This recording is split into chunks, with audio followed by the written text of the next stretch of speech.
Nandito na naman tayo sa ating panibagong video.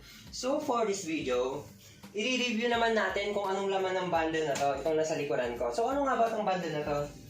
Ito yung King brand na Korean tees. Ano nga ba yung Korean tees? Korean tees, actually mga ladies t-shirt siya na class A.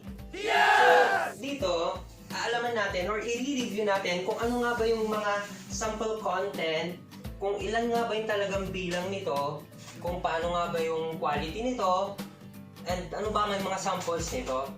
Aalamin din natin kung ano yung mga sizes na mga nandito sa loob nito. So, ang expect natin ay parang mga ganito.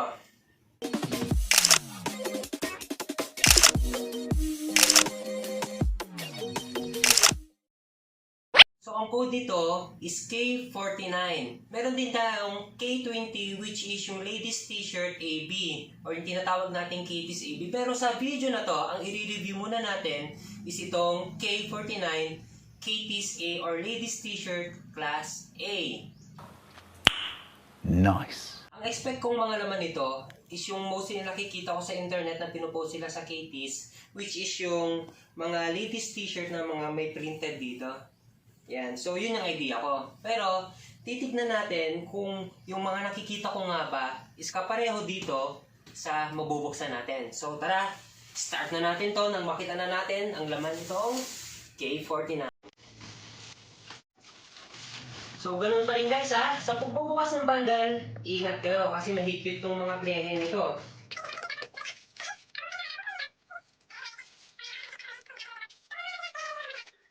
Guys, sa sobrang higpit ng plehe or nitong seal, hindi gaya ng gunting kasi wala siyang pagsuksukan. Kaya ang gagamitin ko muna ngayon is itong kutsilyo. Pero syempre, guys, ingat-ingat pa rin. Aww.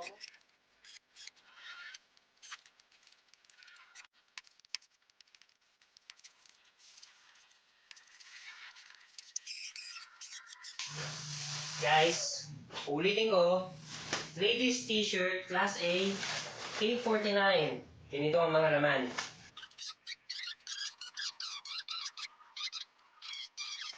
So ito yung expect ko. Ito yung may mga print, ganyan.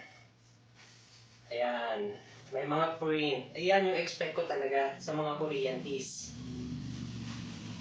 Ayan, ito mga ganito, may mga print. Yan talagang expect. Paulit-ulit ako kasi yan talagang expect ko. Mga ganyan.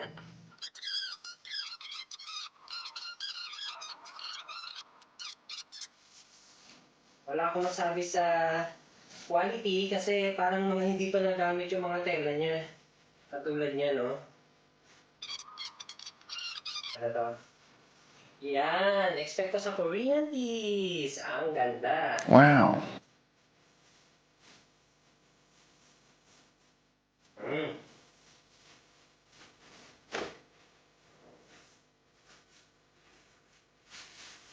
Guys, ang ganda. Parang hindi pa gamit. Tignan kasi, ang expect kong naman nito is nasa siguro more or less 250 pieces. Pero mamaya, pagkatapos natin i-sort, bibilangin na.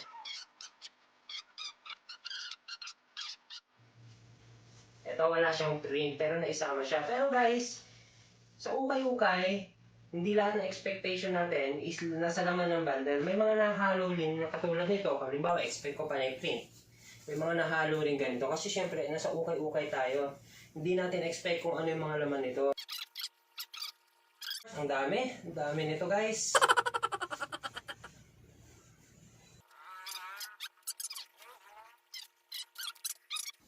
Ang ganda. Guys, so Adidas. Kanina may Fila, ngayon may Adidas naman tayo. Guys, Gucci siya. Original oh. Gucci.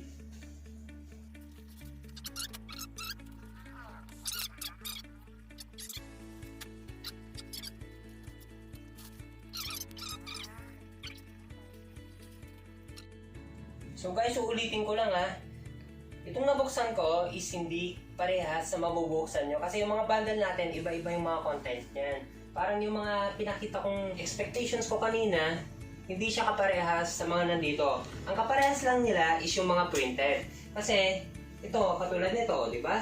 Yung mga pinakita ko nung una, may mga prints sila. Ito, expect ko talagang ganito. At saka, sakto lang pala na tinawag siyang Class A kasi malilinis yung mga laman niya. Ayan o. Magaganda ng mga tela, parang hindi pa nagamit. Tingnan nyo guys o. Mga printed siya. Ito, may sports t-shirt din. Kulay blue with print. Ito, wala siyang print. Ay, meron din. Maliit na Mickey Mouse.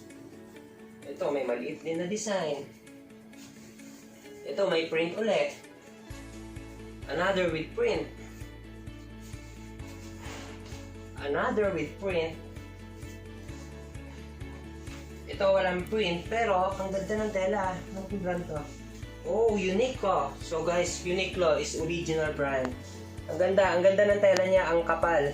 Cotton na cotton siya. Parang comfortable sa balat. Hindi katulad ng iba na malalaman mo naman kapag peke, di ba? Ito kasi ang ganda ng pagkakapal ng cotton niya. At saka yung pagka-stretchable ng quality ng damit na to. Ayan, meron din tayong ganyan. Mga printed. Mga ganyan. So guys, makikita nyo naman sa video, no? Ang gaganda ng mga nasa picture. So, ito live to hindi ko in-edit yung picture or yung video na to. Ayan. Kung ano yung nakikita nyo sa camera, is yan talaga. Wala siyang damage, wala pa ako nakitang damage, wala pa ako nakitang oversize. Sakto lang na tinawag siyang Class A. Guys, ang dami. May beads po. Ayan o, printed na naman. Another print. And another print. Ito, hindi siya t-shirt. Sando siya. Tank tops or spaghetti tops. So guys, ito na yung mga sample na nabuksan natin.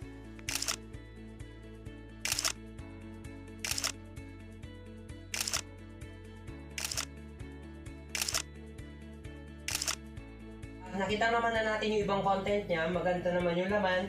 Malinis, walang oversize. And ang hindi na lang natin alam is yung bilang nito. So bibilangin na natin siya guys. Okay, tatabi ko muna sila. And then, let's start the counting.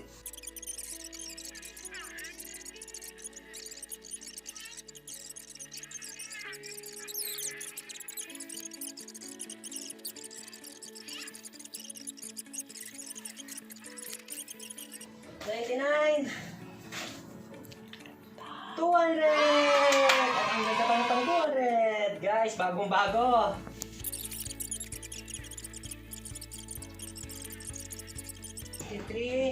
$64 si Adidas. Ang eksaktong bilang natin dito is 264 all in all.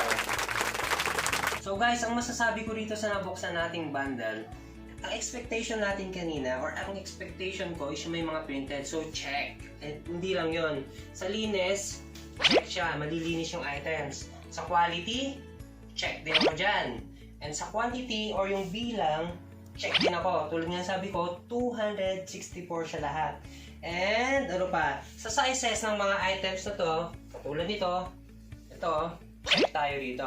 Sakto yung size niya, pang Asian size. Kasi di ba Asian size tayo, Asian yung mga size nito. Kung may malaki man, kunti lang, pang chubby size. Hindi yung oversize na, yung sobrang laki. Wala ako nakitang ganon. Sa mga branded, ang dami. Marami ako nakita tulad ng mga Uniqlo, Dickies, Adidas, may Fila. Ano pa ba yung mga nakita natin kanina? May Gucci rin. And so on.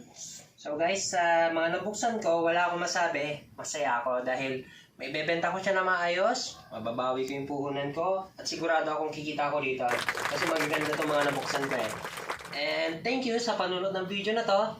Sana nagkaroon kayo ng idea kung ano man ang laman nitong Korean Tees Class A or yung tinatawag nating K-Tees Class A or Ladies T-Shirt Class A. So guys, don't forget to like and syempre subscribe na rin kayo para magkaroon pa tayo ng more and more videos in the future. Thank you.